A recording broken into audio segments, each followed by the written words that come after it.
ನಾವೀಗ ಹೋಗ್ತಿರುವಂಥದ್ದು ಪತ್ತುಕುಡಿ ಅನ್ನುವಂಥ ಪ್ರದೇಶಕ್ಕೆ, ಪನತ್ತಡಿ ಗ್ರಾಮ ಪಂಚಾಯತಿಗೆ ಸಂಬಂಧಪಟ್ಟಂಥ ಪತ್ತುಕುಡಿಗೆ ಹೋಗ್ತಾ ಇದ್ದೇವೆ. ಇದು ಕಲ್ಲಪ್ಪಳ್ಳಿಯಿಂದ ಅಂದರೆ ಕಲ್ಲಪ್ಪಳ್ಳಿ ಪಾಣತ್ತೂರಿಗೆ ಹೋಗುವಂಥ ಮುಖ್ಯ ರಸ್ತೆಯಿಂದ ನಾವು ಕೆಳಗಡೆ ಪೆರುಮುಂಡ ರಸ್ತೆಯಲ್ಲಿ ಹೋಗ್ತಾ ಇದ್ದೇವೆ. ಸೊ ಈ ರಸ್ತೆಯ ಮೂಲಕ ಹೋದರೆ ನೇರವಾಗಿ ನಾವು ಹೋಗುವಂಥದ್ದು ಪತ್ತುಕುಡಿ ಅನ್ನುವಂಥ ಪ್ರದೇಶಕ್ಕೆ. ಏನು ಮೊನ್ನೆ ತಾನೇ ವಿಪರೀತ ಮಳೆಯಿಂದ ಗುಡ್ಡ ಕುಸಿತವಾಗಿದೆ. ಆ ಗುಡ್ಡ ಕುಸಿತದ ಪ್ರದೇಶಕ್ಕೆ ಈಗ ನಾವು ಹೋಗ್ತಾ ಇದ್ದೇವೆ. ನಾವು ಮುಖ್ಯ ರಸ್ತೆಯಲ್ಲಿ ಬಂದಿರುವಂಥದ್ದು ನಮ್ಮ ಆಫೀಸ್ ಗಾಡಿಯಲ್ಲಿ ಅಂದರೆ ಓಮಿನಿಯಲ್ಲಿ ಬಂದಿದ್ದೇವೆ. ಆದರೆ ಈ ರಸ್ತೆಯಲ್ಲಿ ನಮಗೆ ಓಮಿನಿಯಲ್ಲಿ ಹೋಗಲಿಕ್ಕೆ ಸಾಧ್ಯ ಇಲ್ಲ. ಇಲ್ಲಿ 4 ವೀಲ್ ಇರುವಂಥ ಜೀಪ್ ಮಾತ್ರ ಹೋಗುತ್ತೆ ಅನ್ನುವಂಥ ಒಂದು ಮಾಹಿತಿ ಸಿಕ್ಕಿತ್ತು. ಆನಂತರ ನಮಗೆ ನಮ್ಮ ಡ್ರೈವರ್ ಚಾಲಕರಾದಂಥ ಶಿವನಾಮ ಇವರ ಜೀಪಲ್ಲಿ ಈಗ ಅವರನ್ನು ಕರ್ಕೊಂಡು ಹೋಗ್ತಾ ಇದ್ದಾರೆ. ಇವರು ಇಲ್ಲಿಯವರೇ ಅಂದರೆ ಪತ್ತುಕುಡಿಯಲ್ಲಿರುವಂಥ ನಿವಾಸಿ ಕೂಡ ಶಿವನಾಮ ಇದ್ದಾರೆ. ಜೊತೆಯಲ್ಲಿ ನಮ್ಮ ಅಕ್ಕನವರು ಇದ್ದಾರೆ ಹಿಂದುಗಡೆ, ಅವರು ಕೂಡ ಅಲ್ಲೇ ಇರುವವರು, ಕಮ್ಮಾಡಿ ಎಸ್ಟೇಟಲ್ಲೇ ಇರುವವರು. ಸೊ ಕಮ್ಮಾಡಿಗೆ ಈಗ ನಾವು ಹೋಗ್ತಾ ಇದ್ದೇವೆ. ಕಮ್ಮಾಡಿಯ ಪತ್ತುಕುಡಿ ಅನ್ನುವಂಥ ಏನು ಗುಡ್ಡ ಕುಸಿತ ಆಗಿದೆ, ಆ ಗುಡ್ಡ ಕುಸಿತ ಆಗಿರುವಂಥ ಪ್ರದೇಶಕ್ಕೆ ಜೀಪಿನ ಮೂಲಕ ಹೋಗ್ತಾ ಇದ್ದೇವೆ. ಭಾಳಷ್ಟು ತ್ರಾಸದಾಯಕವಾದಂಥ ರಸ್ತೆ, ಜೀಪ್ ಮಾತ್ರ ಹೋಗುವಂಥ ರಸ್ತೆ. ಈ ರಸ್ತೆ ಇನ್ನೂ ಕೂಡ ಅಭಿವೃದ್ಧಿ ಆಗಬೇಕಷ್ಟೇ. ನೋಡಿ ರೋಡು ಯಾವ ರೀತಿಯಾಗಿದೆ ನೋಡಿ, ಭಾಳಷ್ಟು ಸ್ಕಿಡ್ ಆಗುವಂಥ ರೋಡು. ಇಲ್ಲಿ ನಮ್ಮ ಅಂದರೆ ಕಾರೆಲ್ಲ ಬರುವಂಥ ಚಾನ್ಸಸ್ ಇಲ್ಲ.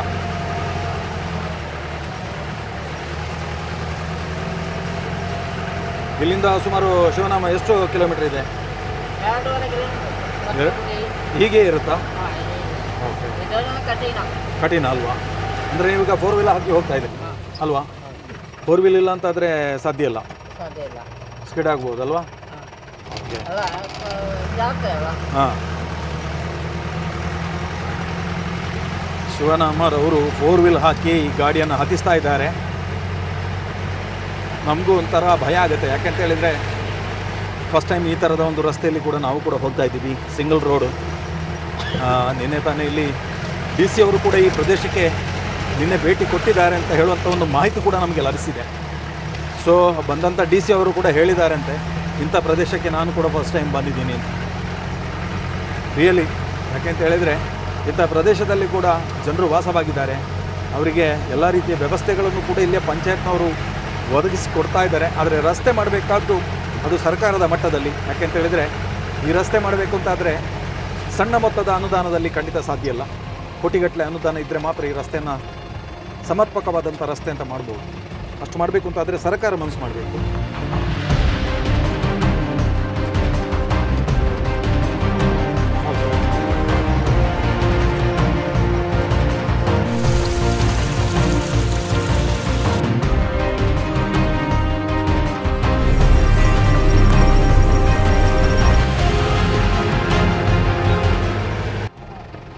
ಈಗ ತಾವು ನೋಡ್ತಿರುವಂಥದ್ದು, ಈಗ ನಾನು ಹೇಳಿದೆ ಪತ್ತುಕುಡಿ ಅಂತ ಹೇಳಿದೆ ಅಲ್ಲ, ಪತ್ತುಕುಡಿ ಅನ್ನುವಂಥ ಪ್ರದೇಶ ಅದು ಈಗ ಅಲ್ಲಿ ದೂರದಿಂದ ಕಾಣಿಸ್ತಾ ಇದೆ. ಸೊ ಅಲ್ಲಿ ಈಗ ನಾವು ಹೋಗ್ತಾ ಇದ್ದೀವಿ. ಅದು ಇನ್ನೂ ಒಂದು ಸುತ್ತಾಕೊಂಡು ಹೋಗಬೇಕು. ಅಲ್ಲಿರುವಂಥ 10 ಕುಟುಂಬದ ಮನೆಯವರನ್ನು ಕೂಡ ಇಲ್ಲಿ ಈಗ ನಾವು ಏನು ಗಾಡಿ ನಿಲ್ಲಿಸಿದ್ದೇವೆ. ಸೊ ಇಲ್ಲಿಗೆ ಅವರನ್ನು ಸ್ಥಳಾಂತರ ಮಾಡಲಾಗಿದೆ. ಇಲ್ಲಿ ಕೆಲವು ಮನೆಗಳಲ್ಲಿ ಅವರನ್ನು ಇರಿಸಿಕೊಳ್ಳಲಾಗಿದೆ. ಅಂದರೆ ಅವರ ಮುಂಜಾಗೃತ ಕ್ರಮವಾಗಿ ಅವರನ್ನು ಅಲ್ಲಿಂದ ಕರ್ಕೊಂಡು ಬಂದು ಇಲ್ಲಿ ಇರಿಸಿಕೊಳ್ಳಲಾಗಿದೆ. ಯಾಕಂತ ಹೇಳಿದರೆ ಮುಂದೆ ಯಾವುದೇ ರೀತಿಯ ಅವಘಡಗಳು ಸಂಭವಿಸಬಾರ್ದು ಅನ್ನುವಂಥ ಒಂದು ನಿಟ್ಟಿನಲ್ಲಿ ಇಲ್ಲಿ ಪನತ್ತಡಿ ಪಂಚಾಯತ್ನವರು ಭಾಳಷ್ಟು ಕಾಳಜಿಯನ್ನು ವಹಿಸಿದ್ದಾರೆ.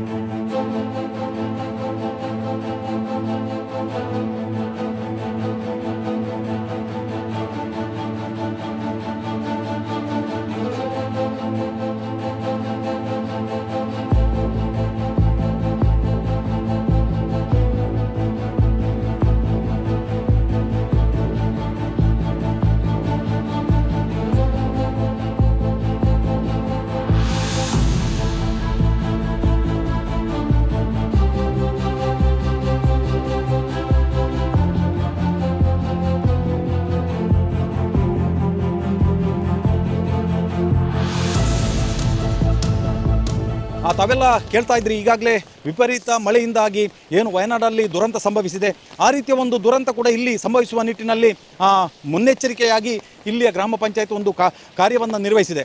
ಈ ಪತ್ತುಕುಡಿ ಅನ್ನುವಂಥ ಪ್ರದೇಶದಲ್ಲಿ ಸುಮಾರು 10 ಕುಟುಂಬಗಳಿವೆ. ಈ 10 ಕುಟುಂಬಗಳಿರುವಂಥ ಮನೆಗಳ ಮೇಲ್ಭಾಗದಲ್ಲಿ ಭಾಳಷ್ಟು ದೊಡ್ಡ ಒಂದು ಬರೆ ಇದೆ. ಸೊ ತಾವು ನೋಡ್ತಾ ಇದ್ದೀರಿ, ಆ ಬರೆ ಕುಸಿತವಾಗುವಂಥ ಒಂದು ಸಾಧ್ಯತೆ ಇದೆ ಅನ್ನುವಂಥ ನಿಟ್ಟಿನಲ್ಲಿ ಇವತ್ತು ಈ ಪ್ರದೇಶದಿಂದ ಇಲ್ಲಿರುವಂಥ 10 ಕುಟುಂಬಗಳನ್ನು ಕೂಡ ಸ್ಥಳಾಂತರ ಮಾಡಲಾಗಿದೆ. ಇಲ್ಲಿಯ ಸ್ಥಳೀಯ ಪನತಡಿ ಪಂಚಾಯತ್ನವರು ಮತ್ತು ಜನಪ್ರತಿನಿಧಿಗಳು ತಾಲೂಕು ಪಂಚಾಯತ್ನವರು ಬಂದು ಅವರನ್ನು ಇಲ್ಲಿಂದ ಬೇರೆಡೆಗೆ ಸ್ಥಳಾಂತರ ಮಾಡಿದ್ದಾರೆ. ಕಾರಣ ಯಾಕೆಂತ ಹೇಳಿದರೆ 3-4 ದಿನಗಳಿಂದ ಸುರಿಯುತ್ತಿರುವಂಥ ವಿಪರೀತ ಮಳೆಯಿಂದಾಗಿ ಇಲ್ಲಿ ಪತ್ತುಕುಡಿಯಲ್ಲಿ ಪ್ರವೀಣ್ ಎಂಬವರ ಮನೆ, ತಾವು ನೋಡ್ತಾ ಇರುವಂಥದ್ದು ಇದು ಪ್ರವೀಣ್ ರವರ ಮನೆ. ತಾವೀಗ ನೋಡ್ತಾ ಇದ್ರಿ, ಈ ಪ್ರವೀಣ್ ರವರ ಮನೆಯ ಹಿಂಬದಿ ಒಂದು ಕೊಟ್ಟಿಗೆ ಇದೆ. ಸೊ ಆ ಕೊಟ್ಟಿಗೆಯ ಭಾಗದಲ್ಲಿ ಬೃಹತ್ ಅಂದರೆ ಒಂದು ಬರೆ ಇದೆ. ಆ ಬರೆ ಕುಸಿತಗೊಂಡಿದೆ. ಆ ಬರೆ ಕುಸಿತಗೊಂಡ ಕಾರಣಕ್ಕಾಗಿ ಆ ಪ್ರವೀಣ್ ರವರ ಮನೆಯ ಪಕ್ಕದಲ್ಲಿರುವಂಥ ಕೊಟ್ಟಿಗೆ ಸಂಪೂರ್ಣವಾಗಿ ಹಾನಿಯಾಗಿದೆ. ಸೊ ಮನೆಗೆ ಕೂಡ ಸ್ವಲ್ಪ ಮಟ್ಟಿಗೆ ಹಾನಿಯಾಗಿದೆ. ಇದು ಏನಾದರೂ ಕೂಡ ಇಲ್ಲಿ ಒಂದು ಅಪಾಯಕಾರಿ ಸ್ಥಿತಿ ಇದೆ ಅನ್ನೋದನ್ನು ಕೂಡ ಇಲ್ಲಿಯ ಸ್ಥಳೀಯರು ಮನಗಂಡು ಇಲ್ಲಿರುವಂಥ ನಿವಾಸಿಗಳನ್ನು ಸ್ಥಳಾಂತರ ಮಾಡಿದ್ದಾರೆ. ಬನ್ನಿ ಇನ್ನಷ್ಟು ಮನೆಗಳನ್ನು ಕೂಡ ತಮಗೆ ತೋರಿಸ್ತೀವಿ. ಇದು ಪ್ರವೀಣ್ ರವರಿಗೆ ಸೇರಿದಂಥ ಮನೆಯ ಹಿಂಬದಿಯಲ್ಲಿ ಯಾವ ರೀತಿಯಾಗಿ ಕುಸಿತ ಆರಂಭಗೊಂಡಿದೆ. ಮೇಲ್ಗಡೆ ಭಾಳಷ್ಟು ದೊಡ್ಡ ಗಾತ್ರದ ಮರಗಳು ಕೂಡ ಇದೆ. ಒಂದಷ್ಟು ಮರಗಳು ಬಿದ್ದರೆ ಕೂಡ ಮನೆಗೆ ಅಪಾಯ ಸಂಭವಿಸುವಂಥ ಸಾಧ್ಯತೆಗಳು ಇದೆ. ಆದ ಕಾರಣ ಇಲ್ಲಿ ಯಾವುದೇ ರೀತಿಯಲ್ಲಿ ಇಲ್ಲಿ ಜೀವನ ಮಾಡೋದು ಅಷ್ಟು ಕ್ಷೇಮಕರ ಅಲ್ಲ ಅನ್ನುವಂಥ ಒಂದು ವಿಷಯವನ್ನು ಮನಗಂಡಂಥ ಇಲ್ಲಿಯ ಸ್ಥಳೀಯ ಜನಪ್ರತಿನಿಧಿಗಳು ಭಾಳಷ್ಟು ಒಳ್ಳೆಯ ಒಂದು ಕಾರ್ಯವನ್ನು ಕೂಡ ಮಾಡಿದ್ದಾರೆ. ಸೊ ಈಗ ನಮ್ಮ ಜೊತೆ ಇರುವವರು ಪ್ರವೀಣ್ ರವರು, ಏನಾಯಿತು ಸರ್, ಘಟನೆ ಹೇಗೆ ನಡೀತು ಅನ್ನುವಂಥ? ಘಟನೆಗೆ ಅಂತ ಹೇಳಿದ್ರೆ ರಾತ್ರಿ ಅವತ್ತು ಮೊನ್ನೆ ಮಂಗಳವಾರ ನೈಟ್ 7:30 ಒಳ್ಳೆ ಮಳೆ ಬರಲಿಕ್ಕೆ ಸ್ಟಾರ್ಟ್ ಆಯಿತು. 7:30 ತನಕ ನಿದ್ರೇನು ಬರಲಿಲ್ಲ, ಏನೋ ಭಾರಿ ಮಳೆ ಸುರಿಯುತ್ತಿತ್ತು. 10-10:30 ಆಗುವಾಗಲಿಗೆ ಇನ್ನೂ ಸೌಂಡ್ ಕೇಳಿತ್ತು. ನೋಡುವಾಗ ನಮ್ಮ ಹಿಂದುಗಡೆ ಕೊಟ್ಟಿಗೆ ಸ್ವಲ್ಪ ಈ ಕಡೆ ಬಂದಿದೆ ಗುಡ್ಡಚರದಿಂದ. ಮತ್ತು ನಾವು ಎಲ್ಲ ಆಗಲೇ ಇಲ್ಲಿಂದೆಲ್ಲ ಶಿಫ್ಟ್ ಆದೀವಿ ಕೆಳಗೆ ಸೇಫ್ಟಿ ಜಾಗೆಗೆ ಅಲ್ಲ. ಈಗ ಬೇರೆ ಕಡೆದೆಲ್ಲ ನೋಡಿ ಆಗುವಾಗ ನಮಗೆ ಅದೆಲ್ಲ ಭಾರಿ ಭಯ ಅನಿಸ್ತಾ ಇದೆ. ನಾವು ಇಲ್ಲಿಗೊಂದು 10 ವರ್ಷದ ಮೇಲೆ ಆಯಿತು. ಪಾಲಾದಿದೆಲ್ಲ ಆಗಿದೆ. ಮತ್ತು ಇವಾಗ ಅಂತ ಹೇಳಿದರೆ ನಮಗೆ ಈ 10 ಮನೆಗಳಿಗೆ ಸರ್ಕಾರದಿಂದ ಅಲ್ಲಿಂದ ಅನುಕೂಲ ಬಂದಿದೆ. ಕಲ್ಲಪ್ಪಳ್ಳಿಯಲ್ಲಿ 10 ಮನೆ ರೆಡಿ ಆಗ್ತಾ ಇದೆ. ಓಕೆ, ಈಗ ನಿನ್ನೆ ಇಲ್ಲಿಗೆ ಡಿಸ್ಟ್ರಿಕ್ಟ್ ಕಲೆಕ್ಟರ್ ಬಂದರು, ತಹಶೀಲ್ದಾರ್ ಬಂದರು, ಜನಪ್ರತಿನಿಧಿ ಪಂಚಾಯತ್ನ ಅಧ್ಯಕ್ಷರು ಮತ್ತು ಪಂಚಾಯತ್ ಮೆಂಬರ್ಸ್ ಎಲ್ಲ ಬಂದಿದ್ರು. ಏನು ಹೇಳಿದರು ಬಂದು? ಅವರು ಬಂದು ಹೇಳಿದರು, ಈ ರೋಡಿನ ಬಗ್ಗೆ ಎಲ್ಲ ಸ್ವಲ್ಪ ಹೇಳಿದರು. ರೋಡೆಲ್ಲ ಆಗುವಷ್ಟು ಬೇಗ ಮಾಡಬೇಕು ಅಂತ ಹೇಳಿದರು. ಮತ್ತು ಏನಿಲ್ಲ, ಸೇಫ್ಟಿಯಾಗಿ ಇಲ್ಲಿ ಏನಾದರೂ ತೊಂದರೆಗಳಿದ್ರೆ ಹೇಳಿ ಹಾಗೆಲ್ಲ ಹೇಳಿದರು. പേടിയുണ്ട്. ആരും ഉറങ്ങിയിട്ടൊന്നുമില്ല. രാത്രി മഴ ആയതുകൊണ്ട് എല്ലാവരും ഇങ്ങനെ ഇരുന്നത് തന്നെ ഉള്ളൂ. അപ്പോഴത്തേക്കാണ് ഇങ്ങനെ ഇടിഞ്ഞിട്ട് വീണത്. കാരണം മഴക്കാലത്ത് രാത്രിക്കെല്ലാം ഭയങ്കര ബുദ്ധിമുട്ട് തന്നെ, പേടിയാണ്. പിന്നെ എങ്ങോട്ട് പോകാൻ വേണ്ടിയിട്ടൊന്നും ഇല്ലല്ലോ ഞങ്ങൾക്ക്. ಈ ಬರೆ ಕುಸಿತವಾಗಿದೆ. ಈ ಬರೆ ಕುಸಿತ ಆಗುವಂಥ ಸಂದರ್ಭದಲ್ಲಿ ಇಲ್ಲಿ ಕೊಟ್ಟಿಗೆ ಇತ್ತು. ಸೊ ಈಗ ಕೊಟ್ಟಿಗೆ ಇಲ್ಲ, ಕೊಟ್ಟಿಗೆ ಅದು ನಾಶವಾಗಿದೆ, ಸಂಪೂರ್ಣವಾಗಿ ಹೋಗಿದೆ. ಸೊ ಇನ್ನು ಏನಾದರೂ ಕೂಡ ಅವರಿಗೆ ಇಲ್ಲಿ ನಿಲ್ಲಕ್ಕೆ ಧೈರ್ಯ ಇಲ್ಲ ಅನ್ನೋ ಮಾತನ್ನು ಕೂಡ ಹೇಳಿದ್ದಾರೆ. ಪರ್ಯಾಯವಾಗಿ ಈಗ ಅವರಿಗೇನು ಕಲ್ಲಪ್ಪಳ್ಳಿಯಲ್ಲಿ ನಿವೇಶನದ ವ್ಯವಸ್ಥೆ ಮಾಡ್ತಾ ಇದ್ದಾರೆ, ಸೊ ಮನೆಗಳನ್ನು ನಿರ್ಮಿಸಿಕೊಡ್ತಾ ಇದ್ದಾರೆ ಅನ್ನುವಂಥ ಮಾತನ್ನು ಕೂಡ ಹೇಳಿದರು. ಅದರ ಹಿಂದುಗಡೆ ಇರುವಂಥ ಬರೆಗಳನ್ನು ನೋಡಿದರೆ ನಮಗೆ ಭಯ ಆಗುತ್ತೆ. ಯತೀಶ್ ಅವರನ್ನು ತೋರಿಸಿ ನೋಡಿ, ಅಲ್ಲಿ ಆ ಒಂದು ಬರೆ ಯಾವ ರೀತಿಯಾಗಿದೆ ಅಂದರೆ ಬರೆಗೆ ಒತ್ತಾಗಿ ಮನೆಯನ್ನು ಕಟ್ಟಿದ್ದಾರೆ. ಯಾವುದೇ ಕ್ಷಣದಲ್ಲಿ ಒಂದು ಚೂರು ಬರೆ ಜರಿದ್ರೂ ಕೂಡ ಅದು ಮನೆ ಮೇಲೆ ಬೀಳುವಂಥದ್ದು, ಬೇರೆ ಅಲ್ಲಿ ಒಂದು ಚೂರು ಗ್ಯಾಪ್ ಇಲ್ಲ. ಆ ನಿಟ್ಟಿನಲ್ಲಿ ಒಂದು ಮನೆಯನ್ನು ಕಟ್ಟಿದ್ದಾರೆ. ಸೊ ಯಾಕೆ ಈ ರೀತಿ ಕಟ್ಟಿದೆ ಅಂತ ಹೇಳಿದರೆ, ಆ ಮನೆಯ ಮುಂದುಗಡೆ ಕೂಡ ಸ್ಥಳ ಇಲ್ಲ. ಮುಂದುಗಡೆ ದೊಡ್ಡದಾಗಿ ಒಂದು ತೋಡಿದೆ. ಆ ತೋಡಲ್ಲಿ ಭಾಳಷ್ಟು ನೀರು ಕೂಡ ಹರಿದು ಬರ್ತಾ ಇದೆ. ಭಾಳಷ್ಟು ವಿಪರೀತವಾಗಿ ನೀರಿನ ಹರಿವು ಕೂಡ ಇದೆ. ಹಾಗಾಗಿ ಅವರಿಗೆ ಮುಂದುಗಡೆ ಜಾಗ ಇಲ್ಲ, ಹಿಂದುಗಡೆ ಜಾಗ ಇಲ್ಲ. ಇದ್ದ ಜಾಗದಲ್ಲಿ ಮನೆಯನ್ನು ಕಟ್ಟಿದ್ದಾರೆ. ಏನೇ ಇರಲಿ, ಆದರೂ ಕೂಡ ಅಪಾಯಕಾರಿ ಸ್ಥಿತಿಯಲ್ಲಿದೆ. ಆ ಮೂಲಭೂತ ಸೌಕರ್ಯಗಳು ಅಂದರೆ ಇಲ್ಲಿಯ ವಿದ್ಯುತ್ ವ್ಯವಸ್ಥೆ ಕೂಡ ಮಾಡಿದ್ದಾರೆ, ವಿದ್ಯುತ್ ಸಂಪರ್ಕ ಕೂಡ ಕೊಟ್ಟಿದ್ದಾರೆ ಪಂಚಾಯತ್ನವರು. ಎಲ್ಲ ರೀತಿಯ ಮೂಲಭೂತ ವ್ಯವಸ್ಥೆಗಳನ್ನ ಮಾಡಿದ್ದಾರೆ. ಆದರೆ ಪ್ರಕೃತಿ ವಿಕೋಪಕ್ಕೆ ಯಾವುದೇ ರೀತಿಯ ವ್ಯವಸ್ಥೆಗಳು ಕಂಡು ಹಿಡಿಯಲಿಕ್ಕೆ ಸಾಧ್ಯ ಇಲ್ಲ. ಆ ನಿಟ್ಟಿನಲ್ಲಿ ಇವತ್ತು ಪ್ರಕೃತಿ ವಿಕೋಪಗೊಂಡಾಗ ಮನೆಯನ್ನು ಬಿಟ್ಟು ಹೋಗಬೇಕಾದಂಥ ಅನಿವಾರ್ಯತೆ ಕೂಡ ಇದೆ ಅನ್ನೋದು ಕೂಡ ನಮ್ಮ ಒಂದು ಕಾಳಜಿಯಾಗಿದೆ. ಇವರ ಮನೆಯ ಹಿಂಬದಿ ಕೂಡ ಬರೆ ಕುಸಿತವಾಗಿದೆ. ಬನ್ನಿ ಇದನ್ನು ತೋರಿಸ್ತೀನಿ ಯಾವ ರೀತಿಯಾಗಿ ಬರೆ ಕುಸಿತಗೊಂಡಿದೆ. ರವಿಯವರು ಕೂಡ ನಮ್ಮ ಜೊತೆ ಇದ್ದಾರೆ. ಸೊ ಅವರನ್ನು ನಾವು ಕಾಳಜಿ ಕೇಂದ್ರದಿಂದ ಕರ್ಕೊಂಡು ಬಂದಿದ್ದೀವಿ. ಅವರ ಮನೆಯ ಒಂದು ಪರಿಸ್ಥಿತಿಯನ್ನು ನೋಡೋಣ ಅಂತ ಹೇಳಿ. ತಾವು ನೋಡ್ತಾ ಇರುವಂಥದ್ದು ಇದು ರವಿಯವರ ಒಂದು ಮನೆಯ ಹಿಂಬದಿ ಕೂಡ ಇಲ್ಲಿ ಜರಿತಗೊಂಡಿದೆ. ಯಾವುದೇ ಕ್ಷಣದಲ್ಲಿ ಇದು ಬೀಳುವ ಸಾಧ್ಯತೆ ಇದೆ. ಮೇಲ್ಗಡೆ ತೆಂಗಿನ ಮರ, ಇನ್ನಿತರ ಮರಗಳು ಕೂಡ ಇದೆ.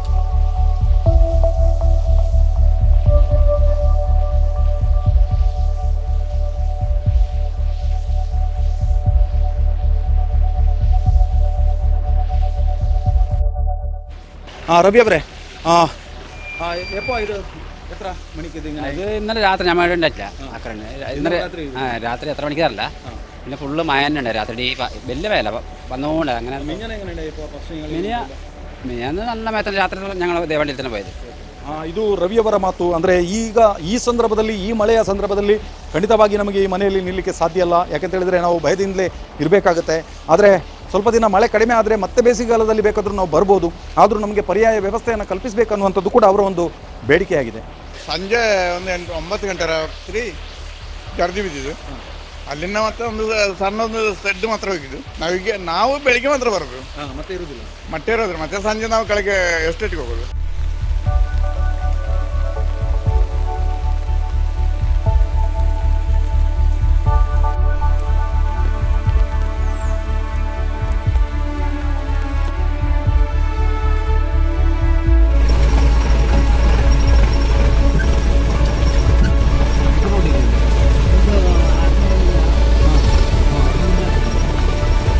ಪನತ್ತಡಿ ಗ್ರಾಮ ಪಂಚಾಯತ್ ವ್ಯಾಪ್ತಿಯ ಪತ್ತುಕುಡಿ ಅನ್ನುವಂಥ ಪ್ರದೇಶದಲ್ಲಿದ್ದೇವೆ. ಸೊ ಈಗಾಗಲೇ ನಾನು ಪತ್ತುಕುಡಿ ಅನ್ನುವಂಥ ಪ್ರದೇಶವನ್ನು ನಿಮಗೆ ತೋರಿಸಿದ್ದೀನಿ.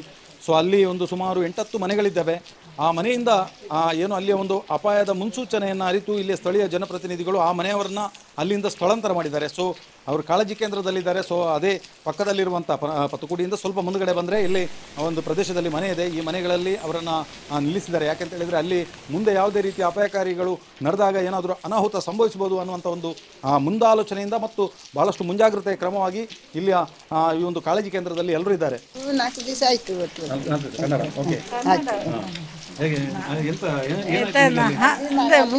ಬೆರೆದು ಹಾಗೆ ಬಂದಿದ್ದು ನಾವು. ಹಾಗಾಗಿ ನಾವು ರಾತ್ರಿ ನಮ್ಮ ಜೀಪಿನವರಿಗೆ ಕರ್ಕೊಂಡು ಬಿಟ್ಟಿದ್ದು. 4 ದಿವಸ ಆಯ್ತು. ವ್ಯವಸ್ಥೆ ಎಲ್ಲ ಅವರೆಲ್ಲ ತಂದು ಹಾಕಿದ್ದು, ಅಲ್ಲಿಂದ ಗೌರ್ಮೆಂಟಿಂದ ಎಲ್ಲ ತಂದು ಹಾಕಿದ್ದು ಖರ್ಚು ಎಲ್ಲ ಪಂಚಾಯತ್ ಹಾಗೆ ನಾವು ಅದರ ಬೇಯಿಸಿದ್ದು ಇಲ್ಲಿ. ನಾವು ಇಲ್ಲೇ ಇರೋದು. ನಾವು ಹತ್ತುಗುಡಿ ಅಂತ ಹೇಳೋರಲ್ಲಿ ಮೊನ್ನೆ ಮಣ್ಣು ಜರದ ನಮ್ಮ ತಮ್ಮನ ಎಲ್ಲವರು ರಾತ್ರಿ ಬಂದ್ವಿ. ಅಲ್ಲಿಂದ ಬಂದಿದ್ದು. ಈಗ ಬಂದ ನಂತರ ಈಗ ಇಲ್ಲಿ ವ್ಯವಸ್ಥೆ ಎಲ್ಲ ಮಾಡ್ತಾ ಇದ್ದಾರಲ್ಲ? ಎಲ್ಲ ವ್ಯವಸ್ಥೆ ಎಲ್ಲ ಯಾವ ತೊಂದರೆ ಇಲ್ಲ. ಅದೇ ಅಷ್ಟೇ ಅವರು ಹೇಳಿದಾಗೆ ನಾವು ಸಂತಾಗೇನೆ ಹತ್ತುಗುಡಿಯಲ್ಲಿ. ಹೌದಾ? ಎಷ್ಟು ವರ್ಷದಿಂದ ಪತ್ತುಗುಡಿಯಲ್ಲಿ ಇದ್ದೀರಿ? ಸುಮಾರು ವರ್ಷ ಆಯ್ತು. ಏನು ಕೆಲಸ ಮಾಡ್ತೀರಿ? ಕಂಪನಿ ಕೆಲಸಕ್ಕೆ ಹೋಗಿದ್ದು. ಈಗ ನಿಮ್ಮ ಮನೇಲಿ ನಿಲ್ಲತ್ತೆ ನಾ ಕೆಲಸ ಈಗ ನಿಮಗೆ ಅಲ್ಲಿ ಬಿಟ್ಟು ಬಂದು ಬೇಜಾರಾಗಿದ? ಬೇಜಾರೇನಿಲ್ಲ. ಆದರೂ ಒಂದು ನಿಮ್ಮ ಮನೆಯಿಂದ ಬಂದಿದ್ದೇನೆ ಅಂತ ಹೇಳಿ ಬೇಜಾರು ಅಲ್ವಾ? ಆದರೆ ಅಪಾಯ ಆಗ್ತದೆ ಅಲ್ಲ, ಅದಕ್ಕೆ ಬೇಕಾಗಿ ನಿಮ್ಮನ್ನು ಇಲ್ಲಿಗೆ ಸ್ಥಳಾಂತರ ಮಾಡಿದ್ದಾರೆ ಅಲ್ವಾ? ನಿಮಗೆ ಇಲ್ಲಿ ಏನು ತೊಂದರೆ ಇಲ್ಲ ಅಲ್ಲ? ತೊಂದರೆ ಇಲ್ಲ, ಎಲ್ಲ ವ್ಯವಸ್ಥೆ ಉಂಟಲ್ಲ? ನಮ್ಮ ಕೊಟ್ಟೆಗೆ ನಾವು 11 ಗಂಟೆ ರಾತ್ರಿಗೆ ಹೊರಗೆ ಜೋರು ಮಳೆ ಬರ್ತಿತ್ತು. ಹಾಗೆ ನಾವು ಅಲ್ಲಿವರೆಗೆ ಕೂತ್ಕೊಂಡಿದ್ದೆ. ಅಷ್ಟೊತ್ತಿಗೊಂದು ಶಬ್ದ ಕೇಳ್ತು. ಮತ್ತೆ ಒಳಗೆ ನಮ್ಮ ಅಕ್ಕನಿಗೆ ಸ್ವಲ್ಪ ಕಣ್ಣು ಕಾಣೋದಿಲ್ಲ. ಅವ್ರನ್ನ ಹೇಳ್ಕೊಂಡು ಹೊರಗಾಗಿ ಆಚೆಲೆ ಬಂದು ಸೀದಾ ಎಲ್ಲರೂ ಜೀಪತ್ತಿ ಬಂದಿದೆ ಸರ್. ಅಲ್ಲಿ ನಿಂತಿಲ್ಲ ಯಾರು ಸರ್. ಇಲ್ಲ, ಇನ್ನು ಕೂಡ ಅಷ್ಟು ಧೈರ್ಯದ್ದು ಅಲ್ಲ. ಧೈರ್ಯ ಮಳೆ ಹೋಗುವಲ್ಲಿವರೆಗೂ ಧೈರ್ಯ ಇಲ್ಲ ಸರ್ ಅಲ್ಲಿ ಇರ್ಲಿಕ್ಕೆ. ಹತ್ತುಗುಡಿ ಪರಿಸ್ಥಿತಿ ಬಗ್ಗೆ ಭಯಂಕರ ಬೇಜಾರಾಗ್ತದೆ ಸರ್. ಅವರೆಲ್ಲ ಕ್ಯಾಂಪಿಗೆ ಬರೋದು ಮಕ್ಕಳನ್ನೆಲ್ಲ ಇಟ್ಕೊಂಡು ತುಂಬ ಬೇಜಾರಾಗ್ತದೆ. ಕಷ್ಟ ಉಂಟು, ಜೀವನ ಕಷ್ಟ ಆಗಿದೆ. ಹೌದೌದು.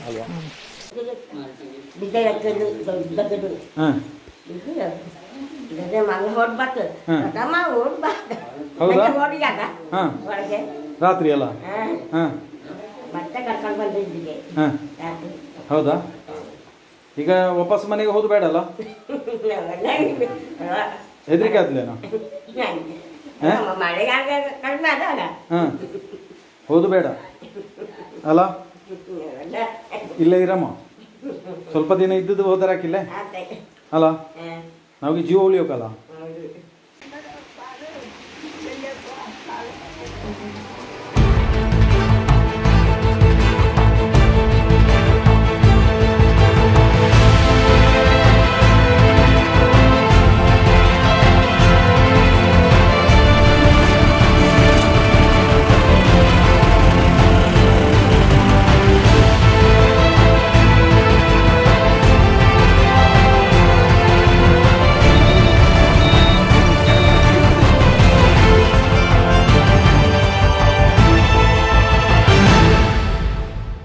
ನಮ್ಮ ಪರಪ್ಪ ಬ್ಲಾಕ್ ಪಂಚಾಯತ್ನ ಸದಸ್ಯರಾದಂಥ ಅರುಣ್ ರಂಗತ್ಮಾಲೆ ಅವರು ಹೇಳ್ತಾರೆ.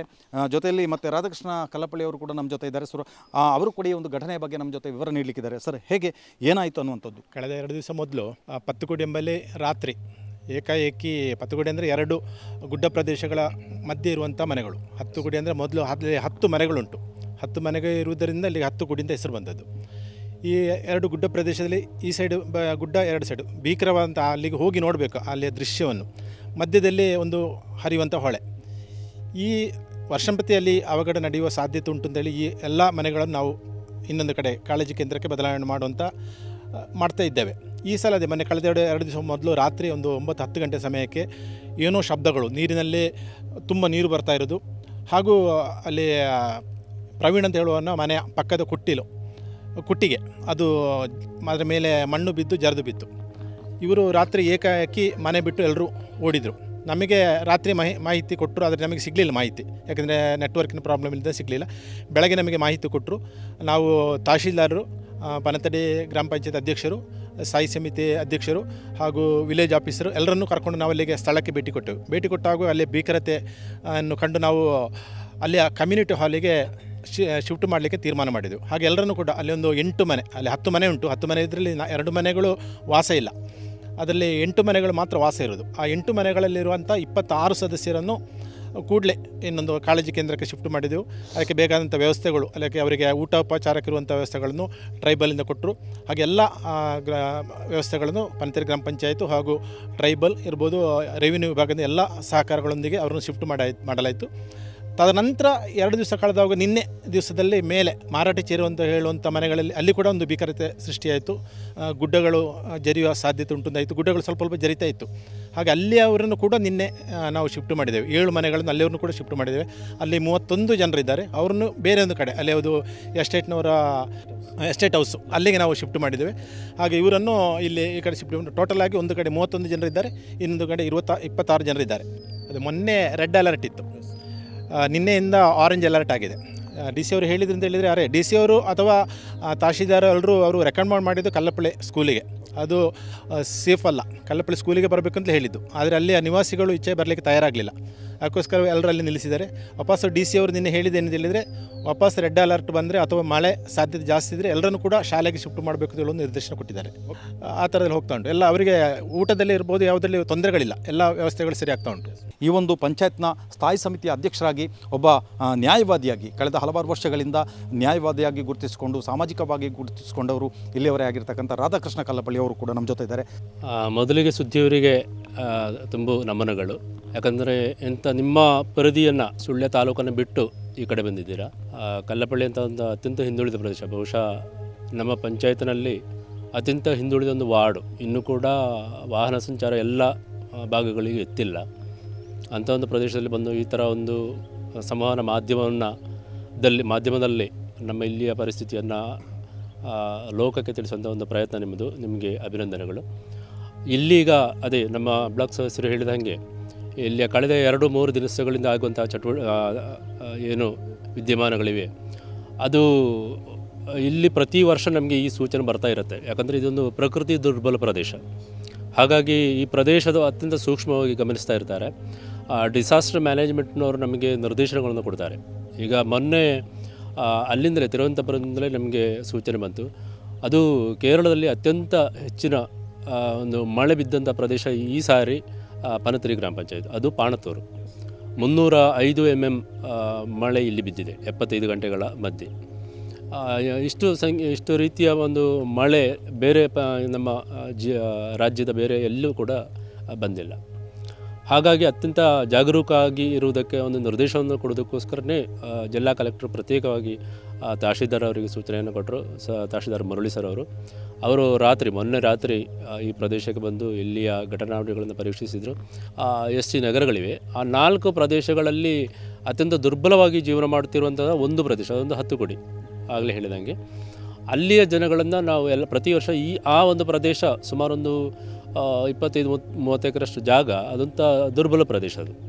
ಅಲ್ಲಿಂದ ನಮಗೆ ಮೇಲಿನಿಂದ ಸೂಚನೆ ಬರ್ತದೆ. ಅದು ನೀವು ಅಲ್ಲಿಯ ಈ ಪ್ರದೇಶದ ಒಂದಷ್ಟು ಜನಗಳು 10 ಮನೆಯವರು ಜಾಗರೂಕರಾಗಿರಬೇಕು.